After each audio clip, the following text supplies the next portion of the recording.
تھے، بڑے بڑے مشائخ کے خانوادے تھے، لیکن کوئی ایک چنا ہوا گلاب کا پھول، کوئی ایک جس کے سر پہ یہ صحرا سجنا تھا، کوئی اللہ کی بہت ہی برگزیدہ ہستی جس جیسا سیدنا غوث الاعظم کا نائب اس دور میں کوئی نہ ہوتا، جس جیسا نرالا اور رافت والا مرشد کہیں نہ ہوتا، وہ ہستی بھیجنی تھی، تو قدوۃ الاولیاء سیدنا طاہر علاء الدین کو بغداد کی سرزمین سے سیدنا غوث الاعظم کی بارگاہ سے چنا گیا اور حکم ہوا کہ پاکستان تشریف لے جائیں۔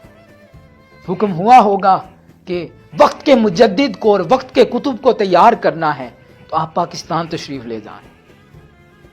یہ بڑے جگرے کی بات ہوتی ہے، اپنا گھر بار اپنا وطن چھوڑنا۔ قدوۃ الاولیاء نے بہت بڑی قربانی دی، اپنا وطن چھوڑا، اپنے جد امجد کی بارگاہ چھوڑی۔ کون چھوڑتا ہے اپنے جد امجد؟ سیدنا غوث الاعظم ان کے جد امجد ہوں اور وہ ان کی بارگاہ چھوڑ کے پاکستان تشریف لا رہے ہیں، اس بیاب و گیان بستی میں آ کے بس رہے ہیں۔ بہت بڑی قربانی ہوتی ہے۔ قدوۃ الاولیاء بغداد شریف سے پاکستان تشریف لائے، کوئٹہ سیٹل ہوئے۔ کوئٹہ کے بعد مستقل سکونت لاہور کو کیوں بنا لیا؟ کیونکہ پتا تھا یہاں میرا بیٹا موجود ہے۔ شیخ الاسلام لاہور میں سکونت پذیر تھے۔ قدوۃ الاولیاء نے لاہور کو کیوں مسکن بنایا؟ تاکہ بیٹے کے سر پہ سرپرستی ہو سکے۔ باپ جب بیٹے کے سر پہ ہو تو اولاد کو بڑا حوصلہ رہتا ہے کہ باپ سر پہ ہے۔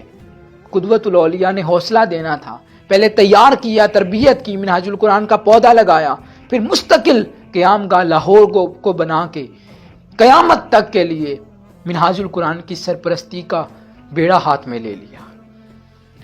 اب آ جاتے ہیں شیخ کامل کی اپنے مرید صادق سے محبت کا عالم کیا ہے۔ مریدین کی محبت شیوخ سے تو آپ لوگ سنتے رہتے ہیں اور جانتے ہیں کہ کس طرح کی ہوتی ہے۔ آج دیکھتے ہیں شیخ کامل کس طرح کی محبت کرتا ہے۔ یہ کیسا نرالا اور رافت والا اور حسین شیخ کامل ہے جو مرید سے ایسی لازوال محبت کرتا ہے۔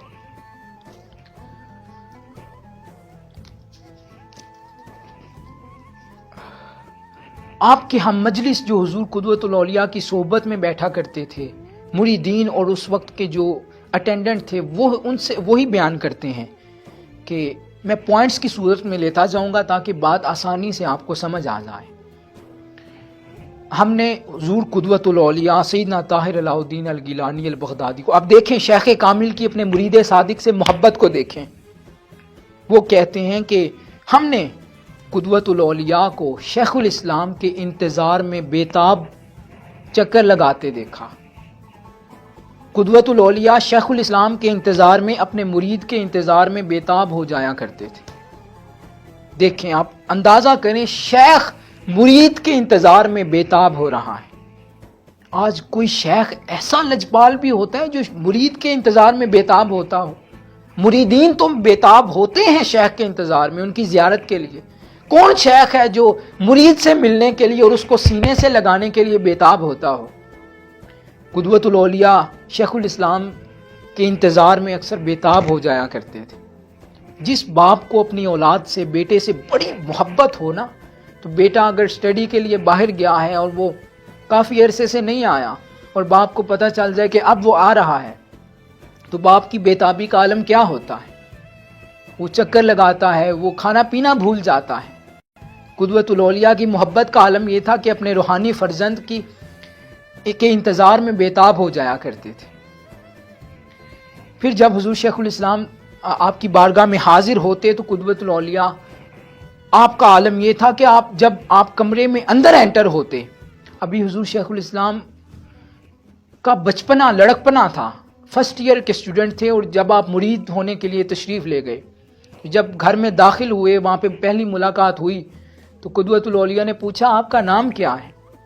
انہوں نے عرض کیا محمد طاہر۔ تو قدوۃ الاولیاء آگے سے فرماتے ہیں آپ تو ہمارا ہم نام ہے۔ بس وہ جو فرمانا تھا آپ تو ہمارا ہم نام ہے، یہاں سے محبت کی اور جود و سخا کی اور فیض و برکات کی پہلی اینٹ رکھ دی گئی، بنیاد رکھ دی گئی۔ فرمایا آپ تو ہمارا ہم نام ہے، ہم بھی طاہر ہیں اور آپ بھی طاہر ہیں، آپ تو ہمارا ہم نام ہے۔ تو اسی طاہر کے طاہر سے ملنے نے ان کے درمیان فیض کا وہ سلسلہ قائم کر دیا۔